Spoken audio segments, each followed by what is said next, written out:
In the late 1600s, a collection of bones discovered in England were found to be so unique that they would change the course of science forever.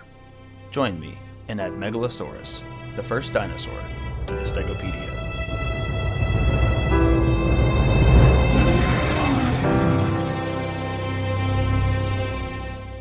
While they did not come from the first dinosaur to ever exist, the first dinosaur bones ever documented scientifically were found in an English limestone quarry in 1676 and given to Professor Robert Plot, who correctly identified the specimen as the lower portion of a femur.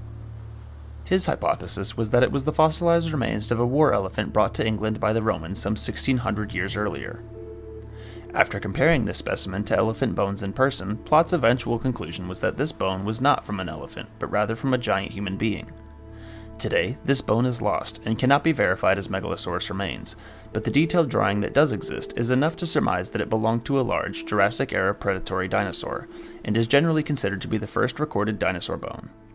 Later fossils in the 17th century and after would continue to be misidentified as fish, human, and other animals, some of which remained misidentified until the 2000s, and possibly even today.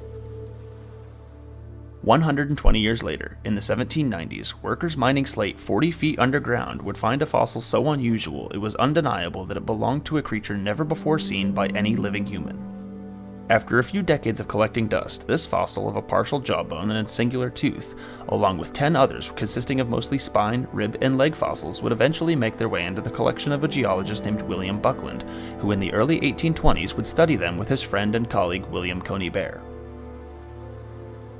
Together, with Buckland's future wife Mary Moreland, the group would study and call their creature Megalosaurus, meaning simply large lizard. Other scientists would race to describe Megalosaurus first using other fossil material, but would ultimately be determined to have insufficiently described the animal for scientific acceptance. Buckland and his team would not give the animal a binomial or two-part name as is the standard today. It was 2 years later when another scientist would attempt to call the animal Megalosaurus coney bear, but the name would not stick, and Megalosaurus bucklandi would become the type species that is still used today. The word dinosaur, however, would not be used for another 15 years. Around the same time as Buckland's studies, others would study a myriad of fossils from the English countryside, some of them incredibly large. Some of these would be incorrectly attributed to Megalosaurus, ballooning size estimates from an already large 40 feet to an enormous 60 to 70 feet. However, the infamous biologist Richard Owen would scrutinize these findings, bringing the beast's length back down to a more reasonable 30 feet for the next century or so. As it turned out, the treasures embedded in the rock across England belonged to 3 different animals, adding Iguanodon and Hylaeosaurus to the list of limestone lizards. In 1852, Owen would work with sculptor Benjamin Waterhouse Hawkins to create for the first time realistic statues of the newly discovered Dinosauria. These statues were commissioned and displayed by the Crystal Palace Company, a precursor to modern museums, in an event to entertain and educate the public about these new discoveries. 3 statues, one for each new genus, were erected. To celebrate the discovery of dinosaurs and their first public display, a special New Year's Eve dinner was held inside the largest of these statues, the Iguanodon. Richard Owen, by this point the leading name in paleontology, is famously depicted as sitting in the head, dining with media moguls, financiers, and other scientists. While it is recounted that their names were honored on banners, neither Buckland nor Coney Bear would be present. This public reveal of the planet's ancient history would help shift the bigger picture of life on Earth, paving the way for Charles Darwin's On the Origin of Species just 6 years later. These antiquated reconstructions of the animal portrayed a bulky quadrupedal carnivore with an upright or semi-upright posture, but as quickly as the 1870s, discoveries of other animals began to cement the idea that Megalosaurus was a bipedal creature and walked on 2 legs.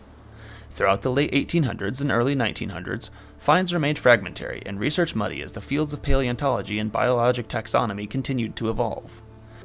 Since its discovery, over 50 species of Megalosaurus have been proposed and for various reasons disregarded.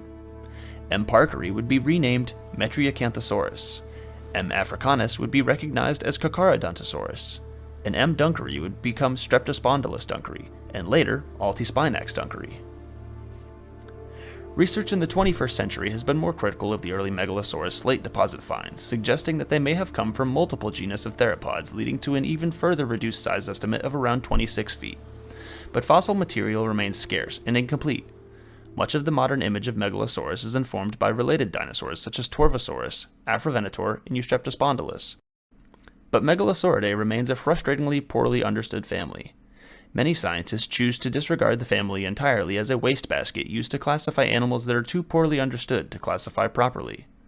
Attempts to name new Megalosaurus species would persist into the 1970s.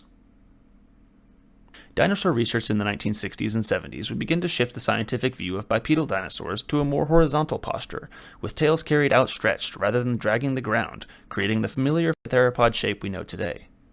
Further finds and research would reveal the prevalence of feathers and protofeathers in many families of dinosaurs, strengthening the relationship to modern birds.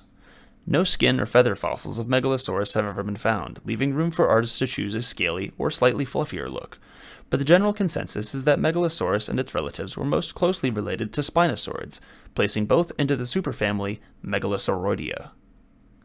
This proposed relationship between the two has led many artists to recreate Megalosaurus with a Spinosaurus-like enlarged first claw, as well as a slimmer, more slender snout than most other large theropods. After 300 years of continuous improvement, our best research gives us a creature 20 to 25 feet in length. Weight estimates vary greatly, anywhere from an agile, slender 1,500 pounds to a sturdier 4,400 pounds. All of the fossils attributed to Megalosaurus come from England, though the world that Megalosaurus inhabited 167 million years ago looked nothing like the England we know today.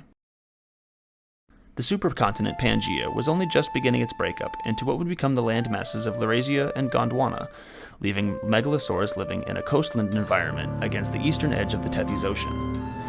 This area would have been dotted with islands due to the highest sea levels ever seen in Earth's history. The world had not yet seen the evolution of grass or flowers, leaving the landscape to be consumed by conifers, ginkgo trees, and ferns. Small animals akin to shrews would have scurried about using these ferns as cover to hide from the beasts above.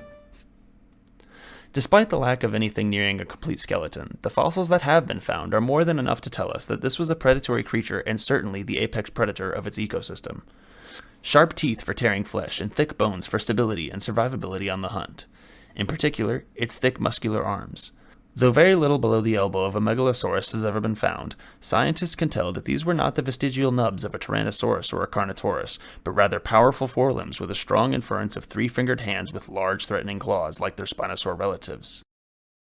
Some people have even gone as far as to suggest the presence of nasal crests on some of their Spinosaur cousins would allude to the possibility of crest features on Megalosaurs.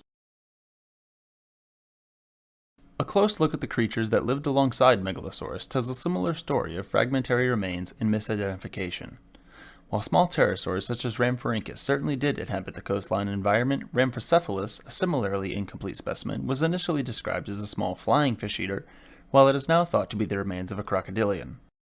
One of the most complete dinosaur specimens ever found in England, still only about 40%, is that of Cesiosaurus, a 50-foot sauropod that would have certainly provided adequate food for a hungry Megalosaurus. In fact, in 2024, researchers uncovered a trackway of Cesiosaurus footprints left by at least 4 individuals. Crossing these tracks were another set of tracks, Megalosaurus, possibly stalking the sauropods for its next meal. It should be noted, though, that no preserved Megalosaurus feet have ever been found, making the identity of these tracks less than certain. With so little fossil material available to paleontologists, much of what is used to set Megalosaurus apart from other dinosaurs relies on the shape of its spine. Cruciakairos, another predatory dinosaur that is thought to have lived alongside Megalosaurus, is described from only femur and spinal material, thought to be of similar size, and differs mostly in the height and width of its spinal process, or neural spine.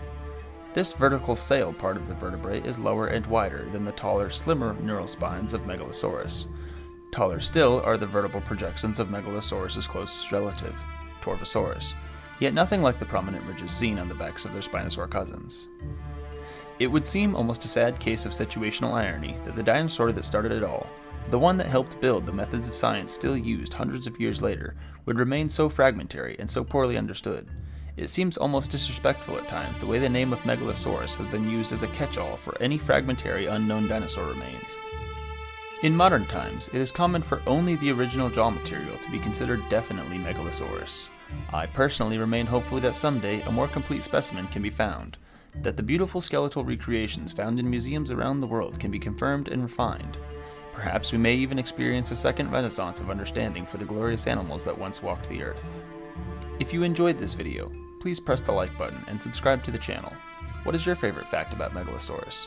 Post it in the comments, or tell us what other dinosaurs you want to see covered in the future. Our next video will be about Oculops.